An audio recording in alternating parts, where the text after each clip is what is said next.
নমস্কার, আমি জয়িতা। আর আজ আমি যাচ্ছিলাম আমার মা বাড়িতে, আমার বোন আর মায়ের সাথে। ওখানে ধর্মচড়ক মেলা হচ্ছিল মহিষবাথানে।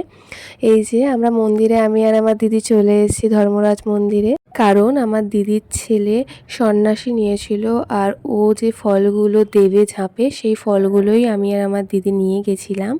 বাবা ধর্মরাজের পুজো অনুষ্ঠিত হয় বুদ্ধ পূর্ণিমার দিন, আর এই দিনটার জন্য আমরা সবাই অপেক্ষা করে থাকি। আর এখানে মূল সন্ন্যাসী বাবার যে মূল প্রসাদ নিয়ে ঢুকছে, ওইটাই আগে পুজো হবে, দিয়ে বলি শুরু হবে। আর বাবা যে কতটা জাগ্রত সেটা তো মুখে বলার কিছু নেই। এতটা ভিড় দেখে আর এত মানুষের সন্ন্যাসী নিয়েছে, সেটা দেখেই বোঝা যাচ্ছে বাবা কতটা জাগ্রত।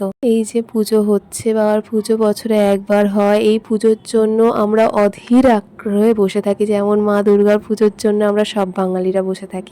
এই যে এটা আমার দিদির ছেলে, আগেই বলেছিলাম ও সন্ন্যাসী নিয়েছে। আর এই যে বাবার প্রসাদগুলোকে বাবার মন্দিরের চারপাশে 3বার করে ঘোরানো হয়, দিয়ে পুজো হয়, দিয়ে তারপর বলি শুরু হয়। আর বাবার প্রসাদগুলোকে ঘোরানোর পরে আস্তে আস্তে বলি শুরু হবে। আর এই ভিডিওটা আমার মনে হয় আমার প্রোফাইল অ্যাকাউন্টে থেকে যাক, বাবার কিছু পুজোর মুহূর্ত। আর এই যে বলি হয়ে গেছে, মূল সন্ন্যাসী মন্দিরে ফিরে যাচ্ছে। আজ এতটুকুই থাক, আর ঝাঁপ শুরু হবে, সেটা নেক্সট পার্টে আসছে।